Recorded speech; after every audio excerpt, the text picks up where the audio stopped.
ਕਾਮ ਤੇ ਕ੍ਰੋਧ ਅਗਰ ਸੰਜਮ ਕਲਾ ਦੇ ਅਧੀਨ ਹੋਵੇ, ਸੰਜਮ ਦੀ ਸ਼ਕਤੀ ਦੇ ਅਧੀਨ ਹੋਵੇ, ਜੀਵਨ ਮਰਿਆਦਾ ਵਾਲਾ ਵੀ ਹੋਵੇਗਾ, ਜੀਵਨ ਚੰਗਾ ਵੀ ਹੋਵੇਗਾ, ਜੀਵਨ ਕ੍ਰੋਧ ਮੁਕਤ ਵੀ ਹੋਵੇਗਾ, ਜੀਵਨ ਕਾਮ ਮੁਕਤ ਵੀ ਹੋਵੇਗਾ। ਉਹਦੇ ਵਿੱਚ ਕਲਾ ਦਇਆ ਦੀ ਵੀ ਹੈ, ਤੇ ਜਿਹਦੇ ਅੰਦਰ ਦਇਆ ਤੇ ਪ੍ਰੇਮ ਹੋਵੇਗਾ ਉਹ ਕ੍ਰੋਧੀ ਨਹੀਂ ਹੋ ਸਕਦਾ, ਬਹੁਤਾ ਕ੍ਰੋਧੀ ਨਹੀਂ ਹੋ ਸਕਦਾ। ਉਹ ਆਮ ਸਮਾਜ ਉੱਤੇ ਦਇਆ ਵੀ ਕਰੇਗਾ, ਪ੍ਰੇਮ ਵੀ ਕਰੇਗਾ। ਪਰ ਜਦ ਲੋੜ ਪੈਂਦੀ ਹੈ ਮਨੁੱਖ ਨੂੰ ਜਿਉਣ ਵਾਸਤੇ, ਉਹਦੀ ਅਣਖ, ਜੁਰਤ ਤੇ ਦਲੇਰੀ ਦੀ ਵੀ ਲੋੜ ਹੁੰਦੀ ਹੈ, ਉਹ ਕ੍ਰੋਧ ਉਹਦੇ ਅੰਦਰ ਰਹੇਗਾ ਔਰ ਪ੍ਰਗਟ ਵੀ ਹੋਣਾ ਚਾਹੀਦਾ। ਕਿਉਂਕਿ ਸਤਿਗੁਰਾਂ ਨੇ ਤਾਂ ਪਹਿਲੇ ਜਾਮੇ 'ਚ ਕਿਹਾ ਸੀ, ਜੇ ਜੀਵੈ ਪਤ ਲੱਥੀ ਜਾਏ ਸਭ ਹਰਾਮ ਜੇਤਾ ਕਿਛ ਖਾਏ। ਜੇ ਪਤ ਨੂੰ ਕਾਇਮ ਰੱਖਣਾ ਤੇ ਉਹਦਾ ਆਤਮ ਵਿਸ਼ਵਾਸ, ਉਹਦੇ ਅੰਦਰ ਵੀਰਤਾ, ਉਹਦੇ ਅੰਦਰ ਬਹਾਦਰੀ ਵੀ ਰਹਿਣੀ ਚਾਹੀਦੀ ਹੈ। ਔਰ ਇਸੇ ਸੰਦਰਭ ਦੇ ਵਿੱਚ ਜਿਹੜਾ, ਕਿਉਂਕਿ ਜਦੋਂ ਆਪਾਂ ਗੁਰੂ ਨਾਨਕ ਪਾਤਸ਼ਾਹ ਜੀ ਦੀ ਬਾਣੀ ਦਾ ਅਧਿਐਨ ਕਰਦੇ ਹਾਂ ਤੇ ਸਤਿਗੁਰਾਂ ਨੇ ਦੁਨੀਆ ਵਿੱਚ ਕੋਈ ਵੀ ਵਸਤੂ ਸੀ, ਕੋਈ ਵੀ ਪਦਾਰਥ ਸੀ, ਕੋਈ ਵੀ ਸਾਜ਼ ਸੀ, ਉਹਦੀ ਸਦਵਰਤੋਂ ਕਰਨੀ ਦੱਸੀ ਹੈ। ਕਿਉਂਕਿ ਉਸ ਕਾਲ ਦੇ ਵਿੱਚ ਸੰਗੀਤ ਨੂੰ ਵੀ ਚੰਗਾ ਨਹੀਂ ਸੀ ਮੰਨਿਆ ਜਾਂਦਾ। ਮੁਗਲਾਂ ਦੇ ਰਾਜ ਵਿੱਚ ਸੰਗੀਤ ਨੂੰ ਚੰਚਲ ਮੰਨਿਆ ਜਾਂਦਾ ਹੈ, ਪਰ ਗੁਰੂ ਨਾਨਕ ਪਾਤਸ਼ਾਹ ਦਾ ਪ੍ਰਚਾਰ ਹੀ ਰਵਾਬ ਔਰ ਰਾਗ ਦੇ ਨਾਲ ਸ਼ੁਰੂ ਹੁੰਦਾ ਹੈ। ਸਤਿਗੁਰਾਂ ਨੇ ਸਮਾਜ ਨੂੰ ਸਮਝਾਇਆ ਕਿ ਸੰਗੀਤ ਚੰਚਲ ਨਹੀਂ ਹੁੰਦਾ, ਇਹ ਤੁਹਾਡੀ ਗਲਤ ਸੋਚ ਹੈ। ਬੋਲਣ ਵਾਲੇ ਦੇ ਸ਼ਬਦ ਚੰਚਲ ਹੋ ਸਕਦੇ ਨੇ, ਉਹਦੀ ਸੋਚ ਚੰਚਲ ਹੋ ਸਕਦੀ ਹੈ। ਉਸੇ ਸਾਜ਼ ਦੇ ਉੱਤੇ ਜਦੋਂ ਤੁਸੀਂ ਰੱਬ ਦੇ ਗੀਤ ਗਾਓਗੇ ਤੇ ਸਮਾਜ ਦੇ ਵਿੱਚ ਚੰਗਾ ਪ੍ਰਚਾਰ ਹੋਏਗਾ, ਸ਼ਾਂਤੀ ਹੋਏਗੀ, ਉਹਨਾਂ ਦੇ ਮਨਾਂ ਨੂੰ ਸਕੂਨ ਮਿਲੇਗੀ। ਸਤਿਗੁਰਾਂ ਨੇ ਇਹਦਾ ਬਦਲਾਅ ਦਿੱਤਾ, ਕਿਉਂਕਿ ਜਿਹੜੀ ਸਾਡੀ ਹਿਕਮਤ ਹੈ ਨਾ, ਹਿੰਦੁਸਤਾਨ ਦਾ ਜਿਹੜਾ ਸਾਡੀ ਇਲਾਜ ਪ੍ਰਣਾਲੀ ਆ, ਉਹ ਆਯੁਰਵੈਦਿਕ ਹੈ। ਆਯੁਰਵੈਦਿਕ ਦੇ ਵਿੱਚੋਂ ਸਾਨੂੰ ਇਸ ਸਵਾਲ ਦਾ ਜਵਾਬ ਹੋਰ ਵਧੀਆ ਮਿਲ ਜਾਂਦਾ ਕਿ ਸੰਖਿਆ ਭਸਮ ਕਰਨਾ, ਚਾਂਦੀ ਭਸਮ ਕਰਨਾ ਜਾਂ ਸੋਨਾ ਮਾਰਨਾ, ਇਹਦਾ ਮਤਲਬ ਕੀ ਹੈ। ਉਹਦੇ ਵਿੱਚ ਇਹ ਹੈ ਕਿ ਜਿਹੜਾ ਸੰਖਿਆ ਸੀ ਜ਼ਹਿਰ ਨੂੰ ਕਹਿੰਦੇ ਆ, ਜ਼ਹਿਰ ਵੀ ਮਾਰਿਆ ਜਾਂਦਾ ਹਿਕਮਤ ਦੇ ਵਿੱਚ। ਹੁਣ ਜ਼ਹਿਰ ਦਵਾਈ ਵੀ ਆਪਣੇ ਆਪ ਦੇ ਵਿੱਚ। ਜ਼ਹਿਰ ਦੇ ਵਿੱਚੋਂ ਉਹ ਵਸਤੂ, ਉਸ ਤੱਤ ਨੂੰ ਮਾਰ ਦੇਣਾ ਕੁਝ ਅਗਨੀ ਦਾ ਇੱਕ ਲੈਵਲ ਤੇ ਲਿਜਾ ਕੇ, ਜਿਹਦੇ ਨਾਲ ਉਹ ਦਵਾਈ ਦੇ ਤੌਰ ਤੇ ਕੰਮ ਆਏਗਾ। ਜਿਹੜੀ ਨੁਕਸਾਨ ਵਾਲੀ ਚੀਜ਼ ਆ ਉਹਦੇ ਵਿੱਚੋਂ ਖਤਮ ਕਰਨੀ, ਕਿਉਂਕਿ ਕਾਮ ਮਾਰਿਆ ਨਹੀਂ ਜਾ ਸਕਦਾ। ਕਾਮ ਇਸ ਸੰਸਾਰ ਦੀ ਉਤਪਤੀ ਹੈ। ਇਹਦੇ ਵਿੱਚ ਜੇ ਕੋਈ ਬੁਰਾਈ ਆ ਉਹਨੂੰ ਖਤਮ ਕਰਨਾ ਆਪਣੇ ਵਿਚਾਰਾਂ ਦੇ ਨਾਲ, ਆਪਣੀ ਜੀਵਨ ਜਾਚ ਦੇ ਨਾਲ, ਨੈਤਿਕ ਕਦਰਾਂ ਕੀਮਤਾਂ ਦੇ ਨਾਲ, ਧਰਮ ਨਾਲ ਜੁੜ ਕੇ, ਸਮਾਜ ਨਾਲ ਜੁੜ ਕੇ, ਚੰਗੇ ਵਿਚਾਰਾਂ ਨਾਲ ਜੁੜ ਕੇ। ਪਰ ਇਹਦਾ ਮਾਰਨਾ ਉਹ ਆ ਜਿਵੇਂ ਹਿਕਮਤ ਵਿੱਚ ਜ਼ਹਿਰ ਦਾ ਸੈਂਖੀਏ ਦਾ ਮਾਰਨਾ ਹੈ, ਕਿ ਜਿਹੜਾ ਬੁਰਾ ਤੱਤ ਹੈ, ਜਿਹੜਾ ਸਮਾਜ ਜਿਸ ਹਰਕਤ ਨੂੰ, ਜਿਸ ਸੁਭਾਅ ਨੂੰ ਪ੍ਰਵਾਨ ਨਹੀਂ ਕਰਦਾ, ਉਸ ਨੂੰ ਖਤਮ ਕਰਨਾ। ਤੇ ਉਹਦੇ ਵਿੱਚੋਂ ਆਮ ਤੌਰ ਤੇ ਸਿਆਣੇ ਕਹਿੰਦੇ ਨੇ ਵੀ ਦਾਨਸ਼ਵਰ ਦੇ ਹੱਥ ਵਿੱਚ ਜ਼ਹਿਰ ਵੀ ਹੋਵੇ ਤੇ ਉਹ ਕਿਸੇ ਬਿਮਾਰ ਦਾ ਇਲਾਜ ਕਰ ਸਕਦਾ, ਪਰ ਮੂਰਖ ਨੂੰ ਸ਼ਹਿਦ ਦੀ ਬੋਤਲ ਵੀ ਦੇ ਦਿਓ ਤੇ ਹੋ ਸਕਦਾ ਕਿਸੇ ਦਾ ਸਤਿਆਨਾਸ਼ ਕਰ ਦੇਵੇ ਸ਼ਹਿਦ ਖਵਾ ਖਵਾ ਕੇ। ਕਿਉਂਕਿ ਜੇ ਉਹਨੂੰ ਭਰ ਕੇ ਕੜਛੀਆਂ ਪਿਆਈ ਗਿਆ, ਉਹ ਕਿਸੇ ਰੋਗ ਦਾ ਸ਼ਿਕਾਰ ਹੋ ਜਾਏਗਾ। ਤੇ ਜਿਹੜਾ ਸਿਆਣਾ ਉਹ ਜ਼ਹਿਰ ਨੂੰ ਵੀ ਇਸ ਤਰ੍ਹਾਂ ਕਣਕਾ ਮਾਤਰ ਦੇਵੇਗਾ, ਕਿਸੇ ਬਿਮਾਰ ਦਾ ਇਲਾਜ ਹੋ ਸਕਦਾ। ਕਿਉਂਕਿ ਸਾਡੀ ਸਾਰੀ ਜਿਹੜੀ ਹਿਕਮਤ ਹੈ ਉਹ ਇਹਨਾਂ ਗੱਲਾਂ ਤੇ ਨਿਰਭਰ ਹੈ ਕਿ ਬਹੁਤ ਸਾਰੀਆਂ ਬੂਟੀਆਂ, ਬਹੁਤ ਸਾਰੀਆਂ ਜੜੀਆਂ ਦੇ ਨਾਲ, ਬਹੁਤ ਸਾਰੇ ਜ਼ਹਿਰੀਲੇ ਪਦਾਰਥਾਂ ਦੇ ਨਾਲ ਵੀ ਬਿਮਾਰੀ ਦਾ ਇਲਾਜ ਕੀਤਾ ਜਾ ਸਕਦਾ। ਔਰ ਸਤਿਗੁਰਾਂ ਨੇ ਇਹਦਾ ਬਦਲਾਅ ਦਿੱਤਾ ਹੈ ਕਿ ਮੁੱਖ ਰੂਪ ਵਿੱਚ ਕਿ ਇਹ ਗ੍ਰਸਤੀਆਂ ਦਾ ਸਮਾਜ ਹੈ, ਤੇ ਗ੍ਰਸਤੀਆਂ ਦੇ ਸਮਾਜ ਵਿੱਚ ਇਹ ਕਦੀ ਵੀ ਬਦਫੈਲੀ ਦੇ ਰੂਪ ਵਿੱਚ ਨਹੀਂ ਪ੍ਰਗਟ ਹੋਏਗਾ। ਕਿਉਂਕਿ ਸਤਿਗੁਰਾਂ ਨੂੰ ਤੇ ਜਦ ਸ਼ਰਾਬ ਵੀ ਭੇਟ ਕੀਤੀ ਸੀ ਨਾ ਜੋਗੀਆਂ ਨੇ, ਸ਼ਰਾਬ ਦਾ ਪਿਆਲਾ, ਤੇ ਗੁਰੂ ਨਾਨਕ ਪਾਤਸ਼ਾਹ ਜੀ ਮੁਸਕਰਾ ਕੇ ਕਹਿੰਦੇ ਕਿ ਇਹਦਾ ਨਸ਼ਾ ਕਦ ਤੱਕ ਹੋਏਗਾ। ਤੇ ਜੋਗੀ ਕਹਿੰਦੇ ਵੀ ਜਦੋਂ ਉਤਰ ਜਾਏਗਾ ਅਸੀਂ ਹੋਰ ਸ਼ਰਾਬ ਪਿਆ ਦਾਂਗੇ। ਸਤਿਗੁਰੂ ਕਹਿੰਦੇ ਕਿ ਮੈਂ ਤੁਹਾਨੂੰ ਸ਼ਰਾਬ ਬਣਾਉਣ ਦੀ ਜਾਂਚ ਦੱਸਦਾ। ਸ਼ਬਦ ਹੈ ਉਹ ਵੀ ਬਦਲਾਓ ਹੈ। ਗੁੜ ਕਰ ਗਿਆਨ, ਧਿਆਨ ਕਰ ਧਾਵੈ, ਕਰ ਕਰਨੀ ਕਸ ਪਾਈਐ। ਕਹਿੰਦੇ ਤੁਸੀਂ ਗੁੜ ਦੀ ਸ਼ਰਾਬ ਬਣਾਉਂਦੇ ਹੋ ਨਾ, ਕਦੀ ਗਿਆਨ ਰੂਪੀ ਗੁੜ ਪਾ ਕੇ ਵੇਖੋ। ਜਿਵੇਂ ਆਪਾਂ ਕਹਿੰਦੇ ਗਿਆਨ ਤੇ ਧਿਆਨ ਦੋ ਕਲਾਵਾਂ ਨੇ, ਸ਼ਕਤੀਆਂ ਨੇ। ਆਪਾਂ ਵਾਰ-ਵਾਰ ਬਾਣੀ ਚਾਹੁੰਦਾ ਗਿਆਨ ਧਿਆਨ ਕਿਛ ਕਰਮ ਨਾ ਜਾਣਾ, ਸਾਰ ਨਾ ਜਾਣਾ ਤੇਰੀ। ਗਿਆਨ ਵੀ ਇੱਕ ਕਲਾ ਹੈ, ਧਿਆਨ ਵੀ ਇੱਕ ਕਲਾ ਹੈ। ਜਿੰਨਾ ਮਨੁੱਖ ਕੋਲੇ ਗਿਆਨ ਦੀ ਸ਼ਕਤੀ ਹੋਏਗੀ ਉਹਦਾ ਗਿਆਨ ਵਿਨਾਸ਼ ਹੋਏਗਾ, ਜਿੰਨੀ ਧਿਆਨ ਦੀ ਸ਼ਕਤੀ ਹੋਏਗੀ ਉਹਨਾਂ ਗਿਆਨ ਡੂੰਘਾ ਹੋਏਗਾ। ਕਹਿੰਦੇ ਕਦੀ ਗਿਆਨ ਰੂਪੀ ਗੁੜ ਪਾਓ, ਧਿਆਨ ਕਰ ਧਾਵੈ। ਧਾਵੈ ਕਹਿੰਦੇ ਮਹੂਏ ਦੇ ਫੁੱਲਾਂ ਨੂੰ, ਜੋ ਜਿਹੜੇ ਜੋਗੀ ਸਨ ਨੇ ਮਹੂਏ ਦੇ ਫੁੱਲ ਪਾ ਕੇ ਗੁੜ ਦੇ ਵਿੱਚ ਘੋਲਦੇ ਸਨ। ਕਹਿੰਦੇ ਜਿਹੜਾ ਗਿਆਨ ਦੇ ਵਿੱਚ ਧਿਆਨ ਆ, ਤੁਸੀਂ ਮਹੂਏ ਦੇ ਫੁੱਲ ਪਾਉਂਦੇ ਉਹਨੇ। ਮੈਂ ਕਹਿੰਦਾ ਤੁਸੀਂ ਧਿਆਨ ਰੂਪੀ ਮਹੂਏ ਦੇ ਫੁੱਲ ਪਾਓ। ਕਰ ਕਰਨੀ ਕਸ ਪਾਈਏ। ਕਰ ਕਹਿੰਦੇ ਹੱਥਾਂ ਨੂੰ, ਹੱਥਾਂ ਦੀ ਜਿਹੜੀ ਕਿਰਤ ਹੈ। ਕਸ ਕਹਿੰਦੇ ਕਿੱਕਰ ਦੇ ਸੱਕ ਨੂੰ। ਹੱਥਾਂ ਦੀ ਕਿਰਤ ਨੂੰ ਕਿੱਕਰ ਦਾ ਸੱਕ ਬਣਾਓ, ਕਿਉਂਕਿ ਜਿਹੜੀ ਇਹ ਲੋਕ ਇਹ ਦੇਸੀ ਸ਼ਰਾਬ ਦਾ ਫਾਰਮੂਲਾ, ਇਹਦੇ ਵਿੱਚ ਕਿੱਕਰ ਦਾ ਸੱਕ ਵੀ ਪਾਇਆ ਜਾਂਦਾ। ਪਰ ਜੋਗੀ ਨਖੱਟੂ ਸਨ, ਵਿਹਲੜ ਸਨ। ਸਤਿਗੁਰੂ ਕਹਿੰਦੇ ਕਿ ਕਦੀ ਹੱਥਾਂ ਦੀ ਨਹੀਂ ਕਰਕੇ ਵੇਖੋ। ਭਾਠੀ ਭਵਨ, ਤੁਸੀਂ ਇੱਟਾਂ ਦੀ ਭੱਠੀ ਲਾਉਂਦੇ ਹੋ, ਕਦੀ ਸਰੀਰ ਰੂਪੀ ਭੱਠੀ ਨੂੰ ਬਾਲੋ। ਪ੍ਰੇਮ ਕਾ ਪੋਚਾ। ਸਾਡੇ ਹਿੰਦੁਸਤਾਨੀ ਧਰਮਾਂ ਵਿੱਚ ਸਭ ਤੋਂ ਵੱਡੀ ਬਦਕਿਸਮਤੀ ਇਹ ਰਹੀ, ਜਿਸ ਬੰਦੇ ਨੂੰ ਥੋੜ੍ਹਾ ਜਿਹਾ ਗਿਆਨ ਹੋਇਆ ਉਹ ਸਮਾਜ ਵੱਲੋਂ ਬੇਮੁਖ ਹੋ ਕੇ ਦੂਰ ਚਲਾ ਗਿਆ, ਔਰ ਉਹਦੇ ਬੋਲ ਖਰਵੇ ਹੋ ਗਏ। ਮਤਲਬ ਉਹਦੇ ਬੋਲਾਂ ਦੇ ਵਿੱਚ ਹਉਮੈ ਆ ਗਈ, ਹੰਕਾਰ ਆ ਗਈ। ਜੇ ਆਪਾਂ ਕਹਿੰਦੇ ਨਾ ਵਾਰ-ਵਾਰ ਹਉਮੈ ਦੀ ਗੱਲ ਕਿਉਂ ਆਈ ਆ, ਸਤਿਗੁਰਾਂ ਨੇ ਸਮਾਜ ਦੀ ਨਬਜ਼ ਪਕੜੀ ਆ ਕਿ ਜਿਹੜਾ ਬੰਦਾ ਥੋੜ੍ਹੀ ਜਿਹੀ ਗਿਆਨ ਪ੍ਰਾਪਤ ਕਰਦਾ ਉਹ ਹੰਕਾਰ ਵਸ ਹੋ ਕੇ ਸਮਾਜ ਤੋਂ ਦੂਰ ਹੋ ਜਾਂਦਾ। ਤੇ ਜੇ ਉਹਦੇ ਵਿੱਚ ਨਿਮਰਤਾ ਹੋਣੀ ਚਾਹੀਦੀ ਸੀ, ਇਸੇ ਲਈ ਵਾਰ-ਵਾਰ ਜਿਹੜੇ ਸਿੰਬੋਲਿਕ ਆਸਾ ਦੀ ਵਾਰ ਵਿੱਚ ਹੀ ਨਾ, ਸਿੰਬਲ ਰੁੱਖ ਸਰਾਇ ਰਾਤ ਦੀਰਗਤ ਮੋਚੋਏ ਜੇ ਆਵਿਆਸ ਕਰ ਜਾਏ ਨਿਰਾਸੇ ਕਿਤ, ਵਾਰ-ਵਾਰ ਜਿਹੜਾ ਨਿਮਰਤਾ ਦਾ ਉਪਦੇਸ਼ ਇਸ ਲਈ ਦਿੱਤਾ ਗਿਆ ਕਿ ਕਈ ਵਾਰੀ ਜਿਹੜਾ ਪਛੜਿਆ ਸਮਾਜ ਹੁੰਦਾ ਉਹਦੇ ਵਿੱਚ ਥੋੜ੍ਹੇ ਗਿਆਨ ਦੇ ਨਾਲ ਹੰਕਾਰੀ ਮਨੁੱਖ ਜ਼ਿਆਦਾ ਪੈਦਾ ਹੋ ਜਾਂਦੇ ਆ ਤੇ ਦੂਸਰੇ ਸਮਾਜ ਤੋਂ ਟੁੱਟ ਜਾਂਦੇ ਆ। ਜੋਗੀਆਂ ਦੇ ਬੋਲ ਖਰਵੇ ਹੁੰਦੇ ਸਨ। ਸਤਿਗੁਰੂ ਕਹਿੰਦੇ ਕਦੀ ਪ੍ਰੇਮ ਦਾ ਪੋਚਾ ਲਾਓ। ਜਿਹੜੇ ਤੁਸੀਂ ਆ ਬੋਲ ਖਰਵੇ ਬੋਲਦੇ ਨਾ, ਕਦੀ ਮਿੱਠੀ ਬੋਲੀ ਬਣਾਓ। ਇਤ ਰਸ ਅੰਮਿਓ ਚੁਆਈਐ ਬਾਬਾ ਮਨ ਮਤਵਾਰੋ, ਨਾਮ ਰਸ ਪੀਵੈ ਸਹਿਜ ਰੰਗ ਰਚ ਰਿਹਾ। ਕਹਿੰਦੇ ਕਿ ਇਹਦੀ ਇਹੋ ਜਿਹਾ ਤੁਸੀਂ ਬਦਲਾਓ ਲਿਆਉਣ ਦੀ ਕੋਸ਼ਿਸ਼ ਕਰੋ। ਸਤਿਗੁਰਾਂ ਦੀ ਬਾਣੀ ਵਿੱਚ ਬਹੁਤ ਵਾਰ ਮਨ ਹਾਲੀ ਕਰਸਾਣੀ ਕਰਨੀ, ਸਰਮ ਪਾਣੀ ਤਨ ਖੇਤ, ਨਾਮ ਬੀਜ ਸੰਤੋਖ ਸੁਹਾਗਾ, ਰੱਖ ਗਰੀਬੀ ਵੇਸ। ਹੁਣ ਇਹ ਇੱਕ ਉਹ ਫਿਲਾਸਫੀ ਹੈ ਜਿਹੜੀ ਉਹਨਾਂ ਹੀ ਜਿਹੜੇ ਅਲੰਕਾਰ ਨੇ, ਜਿਹੜੇ ਸਮਾਜ ਦੇ ਸਾਹਮਣੇ ਜੋ ਕੁਝ ਵਾਪਰਿਆ ਉਹਦਾ ਬਦਲਾਓ ਸਤਿਗੁਰਾਂ ਨੇ ਦਿੱਤਾ ਹੈ। ਤੇ ਉਹ ਕਹਿੰਦੇ ਜਦ ਤੁਸੀਂ ਇਸ ਤਰ੍ਹਾਂ ਦਾ ਬਣਾਓਗੇ ਤੁਹਾਡਾ ਨਸ਼ਾ ਵੀ ਸਦੀਵੀ ਹੋਏਗਾ, ਤੁਹਾਡੇ ਕੋਲੇ ਗਿਆਨ ਹੋਏਗਾ, ਧਿਆਨ ਹੋਏਗਾ, ਤੁਹਾਡੇ ਕੋਲੇ ਕਿਰਤ ਹੋਏਗੀ, ਤੁਹਾਡੇ ਮਿੱਠੇ ਬੋਲ ਹੋਣਗੇ, ਤੁਸੀਂ ਸਰੀਰ ਨੂੰ ਸਾਂਭਣ ਦੀ ਕੋਸ਼ਿਸ਼ ਕਰੋਗੇ। ਐਵੇਂ ਵਿਭੂਤੀਆਂ ਮਲ ਕੇ ਟੱਲ ਖੜਕਾਉਂਦੇ ਜਾਂ ਲੋਕਾਂ ਦੇ ਕੋਲੋਂ ਮੰਗਦੇ, ਸਿੰਗੀਆਂ ਵਜਾਉਂਦੇ ਮੰਗਦੇ ਫਿਰਦੇ ਹੋ, ਇਹ ਆਪਣੇ ਜੀਵਨ ਨੂੰ ਬਦਲਣ ਦੀ ਕੋਸ਼ਿਸ਼ ਕਰੋ। ਔਰ ਇਹ ਰੂਪ ਖਾਸ ਕਰਕੇ ਕਾਮ ਤੇ ਕ੍ਰੋਧ ਦੇ ਨਜ਼ਰੀਏ ਦੇ ਉੱਤੋਂ ਸਤਿਗੁਰਾਂ ਨੇ ਜੇ ਇੱਕ ਗ੍ਰਸਤੀਆਂ ਦਾ ਧਰਮ ਜਿਹੜਾ ਜਿਹਨੂੰ ਸਕਲ ਧਰਮ ਹੈ ਗ੍ਰਸਤ ਪ੍ਰਧਾਨ ਹੈ, ਭਾਈ ਗੁਰਦਾਸ ਜੀ ਨੇ ਅੰਕਿਤ ਕੀਤਾ ਕਿ ਜਿਹੜਾ ਗ੍ਰਸਤੀ ਹੈ ਉਹਦੀ ਜਿਹੜੀ ਹੈ ਸਰੀਰ ਹੈ, ਉਹਦੇ ਜਿਹੜੇ ਅੰਦਰ ਜਿਹਨੂੰ ਅਸੀਂ ਇਹ ਚੋਰ ਕਹਿੰਦੇ ਹਾਂ ਜਾਂ ਇਹਨੂੰ ਅਸੀਂ ਵਕਾਰ ਕਹਿੰਦੇ ਹਾਂ, ਸਤਿਗੁਰਾਂ ਕਿਹਾ ਕਿ ਇਹ ਵਕਾਰ ਆਪਣੇ ਆਪ ਤੁਹਾਡੇ ਗਿਆਨ ਕਰਕੇ, ਤੁਹਾਡੇ ਧਿਆਨ ਕਰਕੇ, ਤੁਹਾਡੀ ਬੰਦਗੀ ਕਰਕੇ, ਤੁਹਾਡੇ ਸਿਮਰਨ ਕਰਕੇ, ਤੁਹਾਡੀ ਸੰਗਤ ਕਰਕੇ, ਤੁਹਾਡੇ ਇਹ ਧਰਮ ਇਕੱਠ ਕਰਕੇ ਤੁਹਾਡੇ ਵਿੱਚੋਂ ਇਹਨਾਂ ਦਾ ਸਹਿਜ ਪਾਵੀ ਆਪਣੇ ਆਪ ਇਹ ਤੁਹਾਨੂੰ ਵਕਾਰ ਨਹੀਂ ਰਹਿਣਗੇ, ਇਹ ਮਾਰਖੋਰੇ ਨਹੀਂ ਰਹਿਣਗੇ, ਇਹ ਤੁਹਾਡੇ ਗੁਲਾਮ ਬਣ ਕੇ ਇਹ ਕਾਰਜਸ਼ੀਲ ਹੋਣਗੇ। ਔਰ ਇਸੇ ਸੰਦਰਭ ਦੇ ਵਿੱਚ ਗੁਰੂ ਗੋਬਿੰਦ ਸਿੰਘ ਮਹਾਰਾਜ ਜੀ ਨੇ ਸੋਨੇ ਵਰਗੀ ਦੇਹੀ ਰੱਖਣ ਦਾ ਉਪਦੇਸ਼ ਦਿੱਤਾ ਔਰ ਇਹਨਾਂ ਦੋਨਾਂ ਵਕਾਰਾਂ ਨੂੰ ਵਿੱਚ ਸਪੈਸ਼ਲ ਥਾਂ ਦਿੱਤੀ ਹੈ। ਕਹਿੰਦੇ ਅਲਪ ਆਹਾਰ ਸੁਲਪ ਸੀ ਨਿੰਦਰਾ, ਦਇਆ ਸ਼ਿਮਾ ਤਨ ਪ੍ਰੀਤ।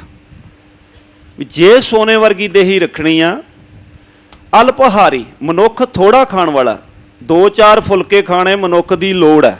ਸਾਡੇ ਇੱਕ ਪ੍ਰਿੰਸੀਪਲ ਸਾਹਿਬ ਹੁੰਦੇ ਸਨ ਸੁਜਾਨ ਸਿੰਘ, ਉਹਨਾਂ ਦਾ ਇੱਕ ਮਿੱਤਰ ਆਇਆ, ਕਹਿੰਦਾ ਪ੍ਰਿੰਸੀਪਲ ਸਾਹਿਬ ਰਾਤੀ ਸਬਜ਼ੀ ਬੜੀ ਸਵਾਦ ਬਣੀ ਸੀ, ਮੈਂ 3 ਰੋਟੀਆਂ ਵੱਧ ਖਾ ਗਿਆ। ਉਹ ਹਾਜ਼ਰ ਜਵਾਬ ਬੜੇ ਸਨ। ਕਹਿੰਦਾ ਮੈਨੂੰ ਪ੍ਰੋਫੈਸਰ ਸਾਹਿਬ ਤੁਹਾਡੀ ਸਮਝ ਨਹੀਂ ਆਈ, ਸਵਾਦ ਤੇ ਸਬਜ਼ੀ ਬਣੀ ਆ, ਤੁਸੀਂ ਰੋਟੀਆਂ ਵੱਧ ਖਾਈ ਜਾਂਦੇ ਹੋ। ਮਤਲਬ ਸਤਿਗੁਰੂ ਜਿਹੜਾ ਆਪਾਂ ਕਹਿੰਦੇ ਬਾਬਾ ਹੋਰ ਖਾਣਾ ਖੁਸ਼ੀ ਖੁਆਰ, ਜਿੱਤ ਖਾਧੇ ਤਨ ਪੀੜੀਏ ਮਨ ਮੈਂ ਚਲੇ ਵਕਾਰ। ਹੋਰ ਖਾਣਾ ਮਤਲਬ ਕੁਝ ਖਾਣਾ ਸਾਡੀ ਲੋੜ ਹੈ, 2-4 ਫੁਲਕੇ ਤਾਂ ਸਾਡੀ ਲੋੜ ਹੈ, ਪਰ ਜਦੋਂ ਅਸੀਂ ਜੀਵ ਰਸ ਦੇ ਅਧੀਨ ਹੋ ਕੇ ਹੋਰ ਖਾਣ ਦੀ ਕੋਸ਼ਿਸ਼ ਕਰਾਂਗੇ, ਕਈ ਵਾਰੀ ਹੁੰਦਾ ਵੀ ਉਹ ਕਹਿੰਦੇ ਵੀ ਢਿੱਡ ਤੇ ਭਰ ਗਿਆ ਨੀਤ ਨਹੀਂ ਭਰੀ, ਉਹ ਇੱਕ ਬਿਮਾਰੀ ਦਾ ਕਾਰਨ ਬਣਦਾ।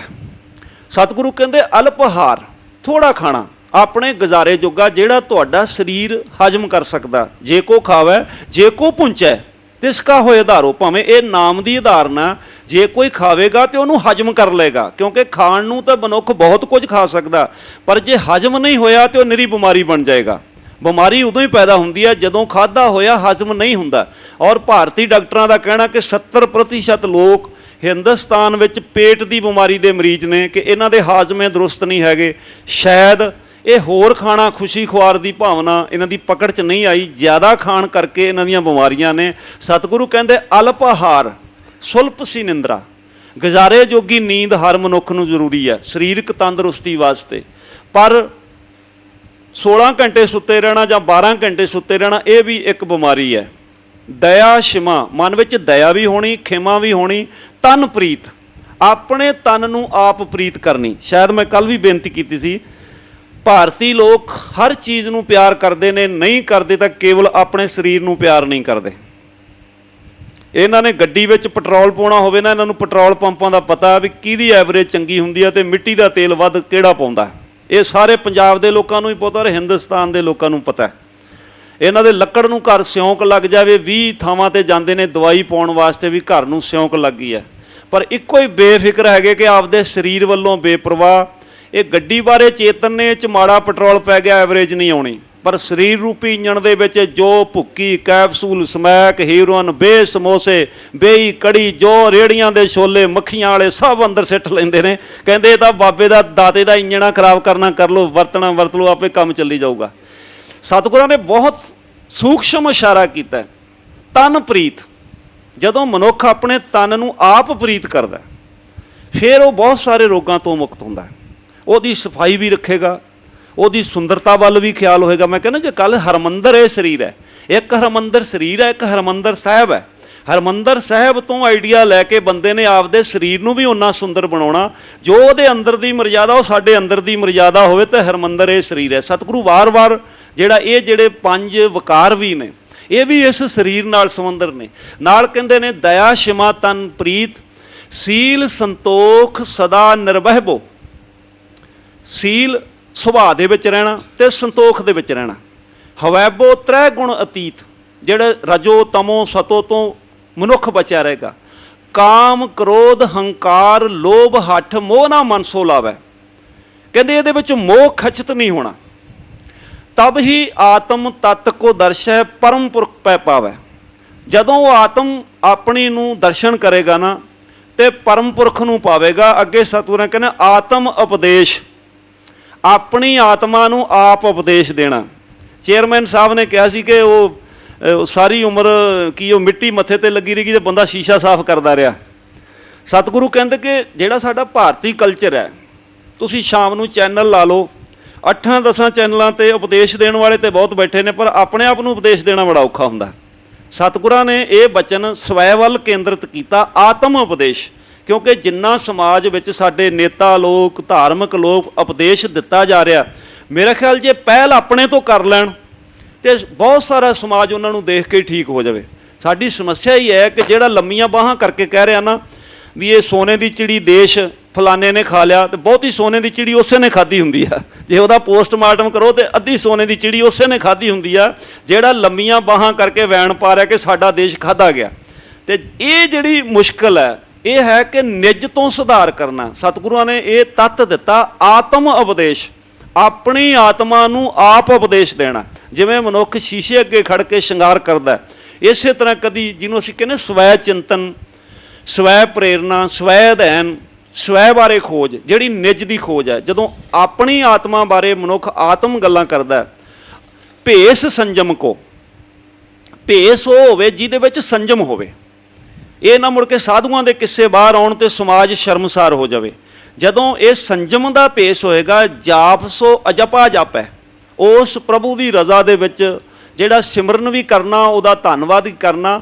ਸਦਾ ਰਹਿ ਕੰਚਨ ਸੀ ਕਾਇਆ, ਕਾਲ ਨਾ ਕਬਹੂ ਵਿਆਪੇ। ਸਦਾ ਹੀ ਕੰਚਨ ਕਹਿੰਦੇ ਨੇ ਸੋਨਾ। ਫਿਰ ਇਹ ਜਿਹੜੀ ਸਰੀਰ ਹੈ, ਜਿਹੜਾ ਇਹ ਕਾਇਆ ਹੈ, ਇਹ ਸੋਨੇ ਵਰਗੀ ਰਹੇਗੀ। ਫਿਰ ਕਾਲ ਦਾ ਕੋਈ ਡਰ ਨਹੀਂ ਹੈ, ਕਿਉਂਕਿ ਸਭ ਕੁਝ ਕਰਕੇ ਵੀ ਜਿੰਨਾ ਵੀ ਉਪਦੇਸ਼ ਹੋਵੇ, ਜਿੰਨਾ ਵੀ ਧਰਮਾਂ ਦਾ ਗਿਆਨ ਹੋਵੇ, ਜਿੰਨਾ ਵੀ ਸਾਹਿਤ ਦਾ ਗਿਆਨ ਹੋਵੇ, ਵਾਰ-ਵਾਰ ਮਨੁੱਖ ਕੇਵਲ ਖੁਦ ਹੀ ਆਪਣੇ ਆਪ ਨੂੰ ਬਦਲ ਸਕਦਾ। ਪੰਜਾਬ ਦੀਆਂ ਬੱਸਾਂ ਵਿੱਚ ਲਿਖਿਆ ਹੁੰਦਾ, ਸਵਾਰੀ ਆਪਣੇ ਸਮਾਨ ਦੀ ਆਪ ਜ਼ਿੰਮੇਵਾਰ ਹੈ। ਜੇ ਕੋਈ ਉੱਠ ਕੇ ਕਹੇ ਵੀ ਅਸੀਂ ਤਾਂ ਟਿਕਟ ਕਟਾਈ ਹੈ, ਸਮਾਨ ਸਾਡਾ ਕਿਹਨੇ ਸਾਂਭਣਾ?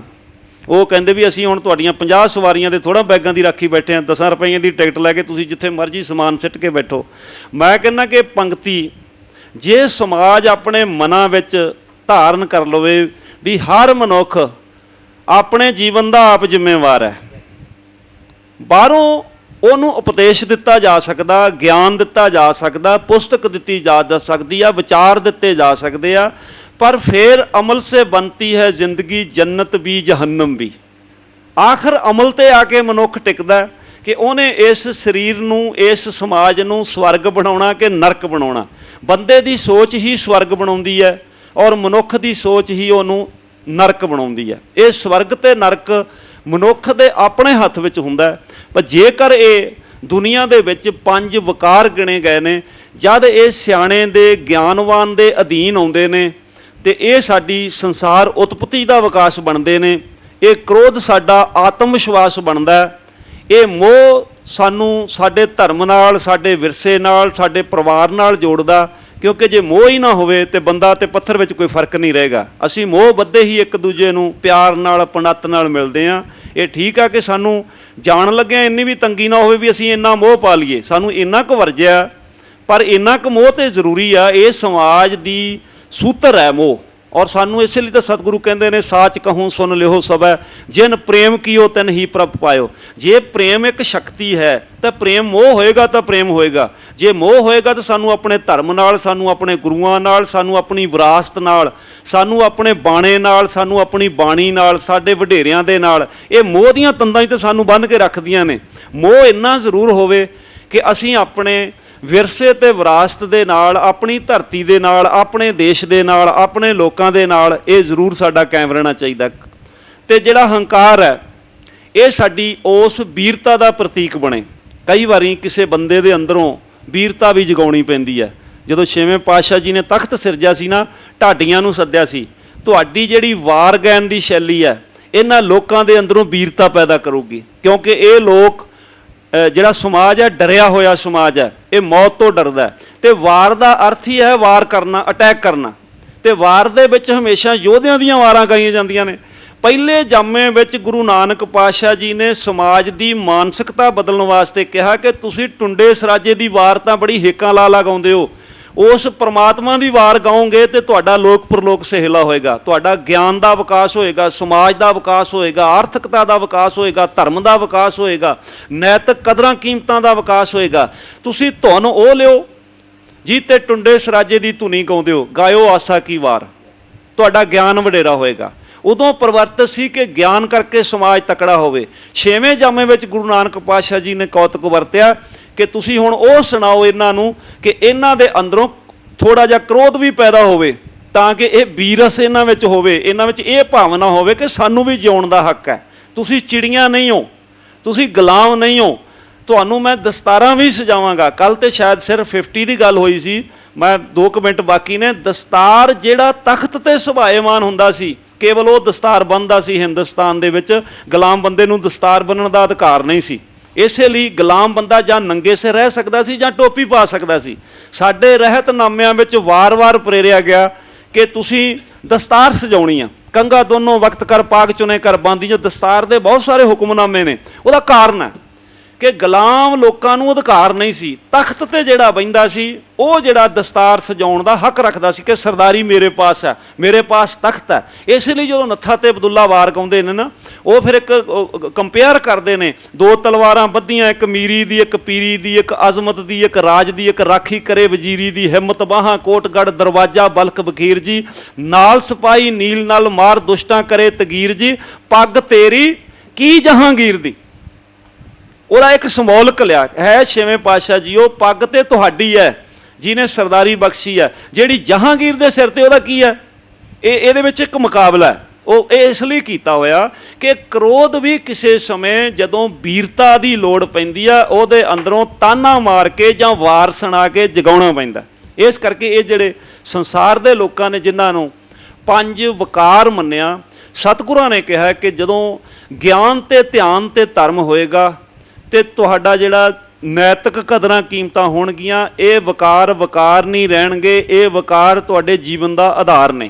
और इन्हां आधारां दा सिर्फ रूप बदलण दी लोड़ है अपनी विचारां दे नाल। जदों कोई बंदा बहुत क्रोध विच होवे ना, आम साडा समाज कहंदा भी इहनूं पानी पिओ, और ये सचमुच है। ਜਿਹੜੇ ਕਈ ਵਾਰੀ ਡਾਕਟਰ ਵੀ ਕਹਿੰਦੇ ਹੁੰਦੇ ਵੀ ਜਿਹੜਾ ਬੰਦਾ ਘਰ 'ਚ ਕਈਆਂ ਦੀਆਂ ਸ਼ਿਕਾਇਤਾਂ ਹੁੰਦੀਆਂ, ਬੱਚਾ ਕ੍ਰੋਧ ਬੜਾ ਕਰਦਾ, ਉਹ ਕਹਿੰਦੇ ਵੀ ਇੱਕ ਤੈਨੂੰ ਪਾਣੀ ਵੱਧ ਪਿਆਇਆ ਕਰੋ, ਇੱਕ ਜਦੋਂ ਇਹਦੇ 'ਚ ਕ੍ਰੋਧ ਵੱਧਦਾ ਇਹਨੂੰ ਕਹ ਇਹਨੂੰ ਪਿਆਓ ਗਲਾਸ ਪਾਣੀ ਦਾ। ਪਾਣੀ ਆਪਣੇ ਆਪ ਵਿੱਚ ਕੁਝ ਮਨੁੱਖ ਨੂੰ ਸ਼ਾਂਤ ਜ਼ਰੂਰ ਕਰਦਾ। ਇਹ ਬੰਦਾ ਆਪ ਹੀ ਆਪਣਾ ਇਲਾਜ ਕਰ ਸਕਦਾ। ਵੈਸੇ ਕਈਆਂ ਦਾ ਨਾਂ ਹੀ ਭਾਂਡੇ ਭੰਨ ਰੱਖਿਆ ਹੁੰਦਾ, ਵੀ ਘਰ 'ਚ ਮਾੜੀ ਜੀ ਗੱਲ ਹੋਈ ਭਾਂਡੇ ਭੰਨ ਤੇ 2-4 ਵੀ ਕ੍ਰੋਧ ਬੜਾ ਚੜ੍ਹਦਾ। ਮੇਰਾ ਖਿਆਲ ਭਾਂਡੇ ਭੰਨਣ ਨਾਲੋਂ ਉਸ ਭਾਂਡੇ 'ਚ ਪਾਣੀ ਪਾ ਕੇ ਪੀ ਲਿਆ ਜਾਵੇ ਨਾ, ਇਹ ਸਰੀਰ ਦਾ ਇਲਾਜ ਜ਼ਿਆਦਾ ਵਧੀਆ ਹੈਗਾ। ਕਿਉਂਕਿ ਕਿਤਾ ਭਾਂਡਾ ਭੰਨ ਕੇ ਨੁਕਸਾਨ ਤੇ ਫਿਰ ਘਰ ਦਾ ਹੀ ਹੁੰਦਾ, 2 ਮਿੰਟ ਵਾਸਤੇ ਹੁੰਦਾ, ਬੰਦੇ ਨੂੰ ਗੁੱਸਾ ਗਾਸਾ, ਮੁੜ ਕੇ ਠਾਂ ਆ ਜਾਂਦਾ। ਇਹ ਜਿਹੜੀ ਭਗਤੀ ਹੈ ਜਾਂ ਸਿਮਰਨ ਹੈ ਜਾਂ ਅੰਮ੍ਰਿਤ ਵੇਲਾ ਜਾਂ ਬੰਦਗੀ ਹੈ, ਇਹਦੇ ਵਿੱਚ ਇਹ ਖਾਸ ਕਰਕੇ ਤੱਤ ਜ਼ਰੂਰ ਹੈ ਕਿ ਬੰਦਾ ਇਹਨਾਂ ਵਿਕਾਰਾਂ ਤੋਂ ਆਪਣੇ ਆਪ ਨੂੰ ਜਾਗਰਤ ਕਰਦਾ, ਅਤੇ ਜਿਹੜਾ ਜਾਗਰਤ ਹੁੰਦਾ ਉਹ ਕਦੀ ਵੀ ਨੈਤਿਕ ਕਦਰਾਂ ਕੀਮਤਾਂ ਦੀ ਉਲੰਘਣਾ ਨਹੀਂ ਕਰਦਾ।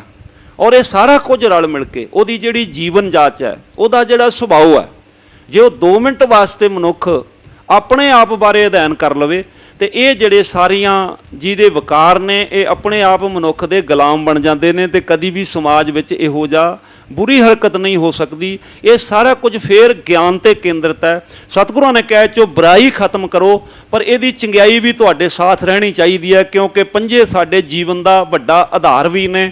ਜਿਹੜੇ ਸਮਾਜ ਨੇ ਬੁਰਾਈ ਮੰਨੀ ਆ, ਬੁਰਾਈ ਕੋਈ ਉਦੋਂ ਹੁੰਦੀ ਹੈ ਜਦੋਂ ਉਹ ਬਹੁਤ ਵੱਡੀ ਗਿਣਤੀ, ਜਿਵੇਂ ਆ ਕੇਦਾਰਨਾਥ ਵੱਲੀ ਉਹ ਪਾਣੀ ਸਾਡਾ ਪਿਤਾ ਹੈ, ਤੇ ਉਸੇ ਪਾਣੀ ਨੇ ਸਾਡਾ ਮੁਲਕ ਰੋੜ ਦਿੱਤਾ। ਉਸੇ ਪਾਣੀ ਨਾਲ ਸਾਰੀ ਬਨਸਪਤੀ ਹਰੀ ਹੁੰਦੀ ਹੈ।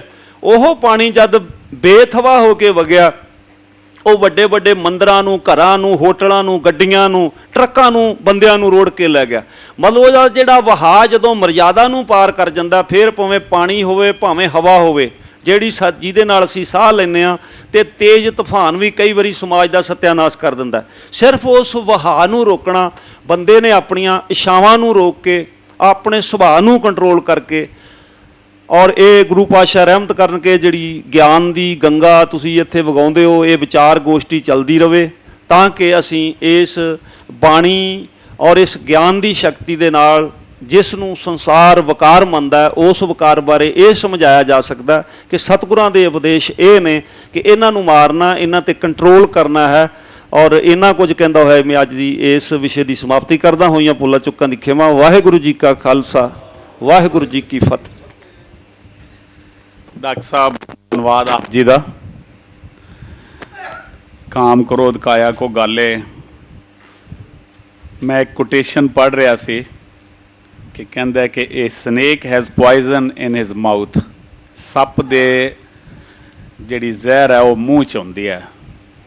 ਇਹ ਸਕੋਰਪੀਅਨ ਇਨ ਇਟਸ ਟੇਲ, ਬਿੱਛੂ ਦੇ ਜ਼ਹਿਰ ਉਹਦੀ ਪੂੰਛ ਵਿੱਚ ਹੁੰਦੀ ਹੈ। ਕਹਿੰਦਾ it's only human who has poison in his body, in his heart, in his mind। ਬੜਾ ਵੱਡਾ ਇੱਕ ਈਰਾਨ ਦਾ ਅਧਿਆਤਮਕ ਫਿਲਾਸਫਰ ਹੋਇਆ ਮੌਲਾਨਾ ਰੂਮੀ। ਉਹਦੀ ਇੱਕ ਬੜੀ ਪ੍ਰਸਿੱਧ ਇੱਕ ਰਚਨਾ ਹੈ, ਉਹਦੇ ਵਿੱਚ ਇੱਕ ਥੋੜ੍ਹੀ ਜਿਹੀ ਗੱਲ ਆਉਂਦੀ। ਉਹ ਕਹਿੰਦਾ ਕਿ ਹੱਥ ਵਿੱਚ ਦੀਵਾ ਫੜ ਕੇ ਉਹ ਸ਼ਹਿਰ ਦੇ ਵਿੱਚ ਇੱਧਰ ਉੱਧਰ ਘੁੰਮ ਰਿਹਾ, ਅਤੇ ਉਹ ਕਹਿੰਦਾ ਯਾਰੋ ਮੈਂ ਪਸ਼ੂਆਂ ਨੂੰ ਅਤੇ ਜਾਨਵਰਾਂ ਨੂੰ ਦੇਖ ਦੇਖ ਕੇ ਦੁਖੀ ਹੋ ਗਿਆ, ਇਸ ਲਈ ਮੈਂ ਹੁਣ ਕਿਸੇ ਮਨੁੱਖ ਦੀ ਭਾਲ ਕਰ ਰਿਹਾ। ਬਹੁਤ ਲੱਭ ਚੁੱਕਿਆ ਪਰ ਲੱਗਦਾ ਹੈ ਕਿ ਇਹ ਵਸਤੂ ਦੁਰਲਭ ਹੈ।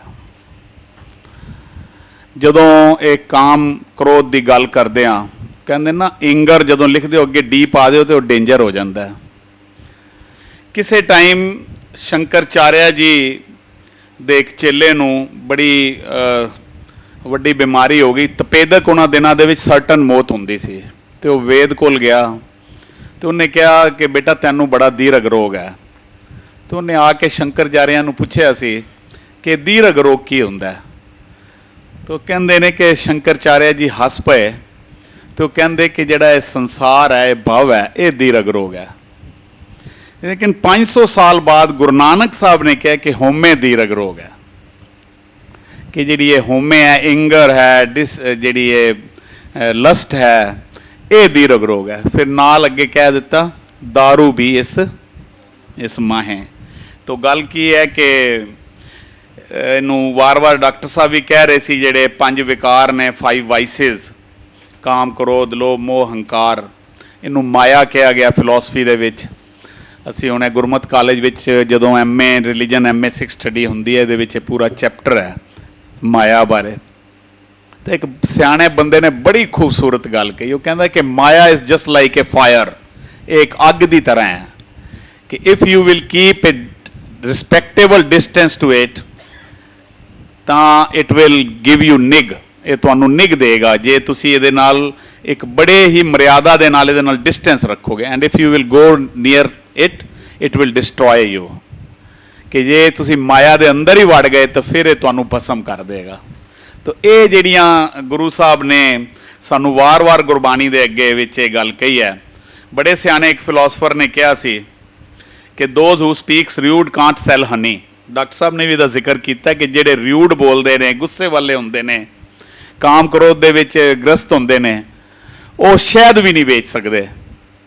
ਉਹ ਕਹਿੰਦਾ and those who speak sweet can sell chillies, ਉਹ ਜਿਹੜਾ ਮਿੱਠਾ ਬੋਲਦੇ ਨੇ ਉਹ ਮਿਰਚਾਂ ਵੀ ਵੇਚ ਸਕਦੇ ਨੇ। ਫਿਰ ਤਾਂ ਇਹ ਇੱਕ ਦੁਨੀਆ ਦੇ ਵਿੱਚ ਇੱਕ ਜਿਹੜੀਆਂ ਇਸ ਤਰ੍ਹਾਂ ਦੀਆਂ ਮਿਸਾਲਾਂ ਦੇ ਕੇ ਸਾਨੂੰ ਸਮਝਾਇਆ ਹੈ ਗਿਆ ਕਿ ਰੱਬ ਅੱਗੇ ਅਰਦਾਸ ਕਰਨ ਨਾਲੋਂ ਕਮਜ਼ੋਰ ਤੇ ਗਰੀਬਾਂ ਲਈ ਪਿਆਰ ਦੇ ਦੋ ਬੋਲ ਜਿਹੜੇ ਨੇ ਇਹ ਜ਼ਿਆਦਾ ਮਾਇਨੇ ਰੱਖਦੇ ਨੇ। ਇੱਥੋਂ ਤੱਕ ਕਹਿੰਦੇ ਨੇ ਕਿ ਆਪਣੇ ਦੁਸ਼ਮਣਾਂ ਨੂੰ ਮਾਫ ਕਰੋ।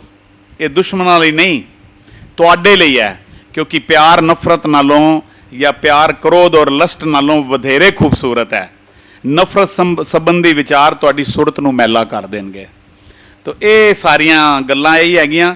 ਅਖੀਰ ਵਿੱਚ ਗੁਰਬਾਣੀ ਨੇ ਇੱਕ ਬੜੀ ਖੂਬਸੂਰਤ ਗੱਲ ਕਹੀ ਹੈ, ਖੁਦੀ ਮਿਟੀ ਤਬ ਸੁਖ ਪਏ ਮਨ ਤਨ ਪਏ ਅਰੋਗਾ। ਇਹ ਜਿਹੜੀ ਖੁਦੀ ਹੈ ਨਾ ਅੰਦਰ ਹੋਮੇ ਦੀ, ਅਗਰ ਇਹ ਮਿਟ ਗਈ ਤਾਂ ਫਿਰ ਤੁਹਾਡੀ ਜਿਹੜੀ ਹੈ ਸਭ ਕੁਝ ਅਰੋਗ ਹੋ ਜਾਏਗਾ। ਤਾਂ ਇਹ ਅੱਜ ਦਾ ਲੈਕਚਰ ਸੀ ਜੀ। ਹੁਣ ਟੀ ਬ੍ਰੇਕ ਹੈ, ਟੀ ਬ੍ਰੇਕ ਤੋਂ ਬਾਅਦ ਅਸੀਂ ਫਿਰ ਮਿਲਦੇ।